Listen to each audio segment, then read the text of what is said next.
Sérieux, calmez-vous. Au bout d'un moment, calmez-vous, ok? Calmez-vous. Cette vidéo n'est pas à charge contre Mandax. Cette vidéo n'est pas à charge contre la zététique. Cette vidéo n'est pas à charge. Point. Je donne mon opinion, mon avis, sur quelque chose qu'ils ont ouvert. Ils appellent, vous allez voir, il y a eu la REC 2023, la rencontre de l'esprit critique, et ils parlent durant une conférence de la zététique The Next Generation. C'est quoi la nouvelle génération de la zététique? Est-ce que finalement la zététique serait pas meilleure avec un peu d'idéologie et de politique, de dogme? Est-ce que c'est pas ça la nouvelle zététique? Ils ont fait une conférence là-dessus. Ça mériterait une vidéo à part entière sur tout ce qu'ils ont dit là-dessus. Mais ce n'est pas le but de cette vidéo. Cette vidéo-ci va s'arrêter sur un sujet un peu plus transversal, un peu plus haut, on va dire. Lors de cette conférence, ils expliquent et ils déplorent le manque de diversité au sein même de la zététique. La zététique est trop blanche, et on avait fait une vidéo, justement, que je vous laisserai dans la description, de la zététique est trop blanche. C'est eux-mêmes qui critiquent ça. Elle est trop blanche, il n'y a pas assez de femmes, il n'y a pas assez d'opinions diverses et variées. Ils déplorent ça. Malheureusement, comme on va le voir, le peu de diversité qui tente d'amener un débat, parce que la zététique, ça peut être un excellent débat d'opinion. Pourquoi dans la REC, ils n'ont pas invité la ZEM? Pourquoi ils n'ont pas invité le Cercle Cobalt, qui est un autre groupe de zététique, qui aurait donné justement des débats incroyables sur un fond de zététique pour savoir vraiment quelle est, pas la meilleure zététique, mais plusieurs points de vue au sein même de la zététique. Au final, ils se sont retrouvés juste avec des personnes qui regardaient à peu près dans le même sens, ils essayaient de faire une autocritique, mais comme tout le monde est d'accord, c'est un peu compliqué. Ironiquement, ils déplorent le manque de diversité et le manque d'intelligence du peuple, parce qu'ils sont trop diplômés, ils sont trop lettrés, ils ont du mal à vulgariser leurs propos par rapport au peuple.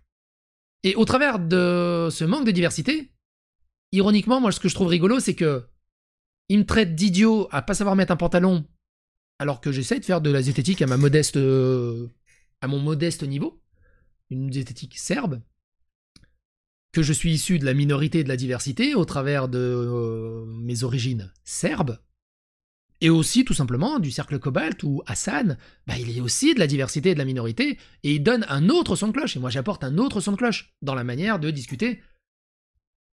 Bien quoi.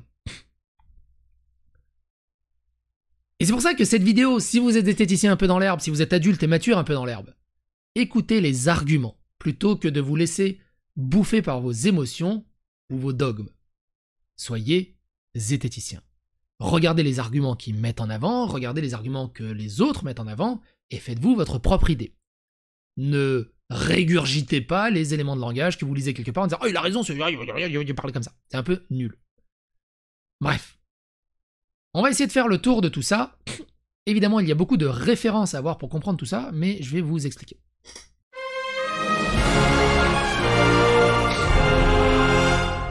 T'imagines le trigger warning que t'es obligé de mettre? Écoutez, il y a deux passages, notamment assez intéressants, dans Zététique The Next Generation, tronche en live 121, enregistré durant la REC, la rencontre de l'esprit critique, 2023. Il s'inquiète du peu de diversité dans le mouvement zététique, alors que la diversité, il y en a, mais, ironiquement, cette diversité, elle est dans la ZEM et dans les cercles Cobalt, et dans la sphère serbe, et dans la zététique serbe. Et là, parce de la branche serbe. Il y en a d'autres, celle qui est là ici, il y en a assez peu. Et on aimerait qu'un maximum de gens, d'autres diversités, on est tous blancs ici, toutes diversités, ces gens existent. Et ces gens ne passent pas le pas de nous rejoindre ou de faire des contenus d'un côté qu'on pourrait partager. Alors, j'essaie de passer le pas et de partager du contenu. Et je suis reçu comme ça. Production, en ânant, en butant sur les mots, un peu comme moi, mais moi c'est des mots que je connais, lui apparemment il les découvre, et ça l'intéresse pas de savoir ce que ça veut dire. Il pourrait avoir un dictionnaire à portée de main, mais ça n'a jamais été son choix, c'est étonnant. Problème. On peut opposer une analyse critique, un argumentaire, à des antivax, à des complotistes, à des extrémistes. C'est souvent bien compliqué, parce qu'il joue pas le jeu. Il cherche toujours à détruire l'adversaire plus qu'à réfléchir avec lui, mais au moins, il y a un contenu, il y a des assertions, il y a un propos qu'on peut comparer à d'autres propos ou avec la réalité. Il y a un tant soit peu de contenu. Ah merde, c'est pas là, c'est là. Pardon. Parce qu'il y a une revendication, une grosse voix menaçante, C'est ça. un propos raciste. Ça énerve beaucoup Dalibor, qui prend une grosse voix menaçante, presque à la gitane, vous voyez. Alors du coup, est-ce que c'est pas un peu de racisme de dire que je prends une grosse voix à la gitane? Qu'est-ce qu'elles ont les voix gitanes au bout d'un moment? Donc au final, quand quelqu'un veut faire un peu de zététique, de manière posée, calme, sans attaque, sans insulte, il nie cette diversité, et direct ils essaient de te remettre à ta place. Trop idiot, pas assez intelligent, bute sur les mots, ne connaît pas les mots, prend des grosses voix à la gitane, se fout aussi de la gueule de Hassan du Cercle Cobalt, mais assez violemment. Et après, il déplore qu'ils sont tous trop blancs et qu'ils sont pas assez ouverts, malheureusement qu'il manque de diversité. Alors que cette diversité existe. À part leur dire, tentez le truc, c'est pas aussi dur que ça en a l'air, on n'est pas aussi méchant qu'on en a l'air, on est critique entre nous, mais on sait aussi tendre la main et partager les trucs. Et c'est aussi le message, la prochaine génération, elle est là en fait. Je me permets. Et c'est ça qui est dur à entendre, c'est que il joue, on est ouvert, on tend la main, où est-ce que vous êtes? Et quand les gens arrivent, ils vous écrasent. Je me permets d'intervenir là-dessus pour dire qu'il y a tout de même quelque chose de très très inaccueillant pour les minorités dans l'esprit critique. Bon, alors oui, moi je suis toujours celui qui vient faire chier avec ces questions-là, je suis désolé, hein, mais déjà... Je dois être l'un des plus vieux queers de la sphère sceptique, donc j'arrive, voilà, je fais chier. Oui, je pense... Mais, incroyable. Tu aurais peut-être pu me le dire quand même. Excuse-moi, je pensais que le vernis rendait la chose évidente. Pardon, je t'ai donné mon argent. Nous manquons de temps. Nous manquons de temps et il y a plein de questions importantes à voir. Je pense que les créateurs de contenu sont dans l'ensemble très très accueillants. Je suis très très fier des personnes avec lesquelles je travaille dans l'ensemble.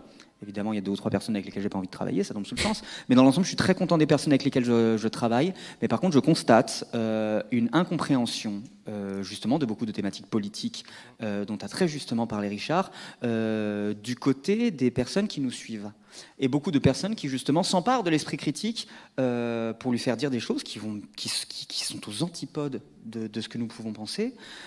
En gros, la conférence dure 2 heures. Et en fait, si vous lisez dans les commentaires, vous remarquez aussi, ce qu'on reproche, c'est justement qu'ils aient mis trop d'idéologie et trop de politique dans leur zététique. Et eux, ils s'en défendent que c'est la nouvelle génération de la zététique et qu'au bout d'un moment, il faut y aller. Et je pense surtout qu'il y a une grosse incompréhension et que dans l'esprit critique, le public n'est pas forcément très très accueillant pour les minorités. Et à mon avis, il faut qu'on se pose... Le public n'est pas accueillant pour les minorités. À quel moment ? Des questions là-dessus. On a tous des efforts à faire. Bien sûr que oui. Et c'est toujours pareil, là, c'est le côté, le côté développement personnel. On a des efforts à faire, on va devenir des meilleures personnes. Ce qui au final n'est que des éléments de langage, parce qu'il n'y a pas besoin de devenir une meilleure personne, il y a juste à l'être. Et à être ouvert au débat et au dialogue. Pour moi, la rencontre de l'esprit critique devrait intégrer dans les conférences le Cercle Cobalt. Pour ceux qui ne connaissent pas le Cercle Cobalt, c'est une équipe de 6 zététiciens, dont certains sont issus de la recherche universitaire et ont travaillé dans un domaine scientifique.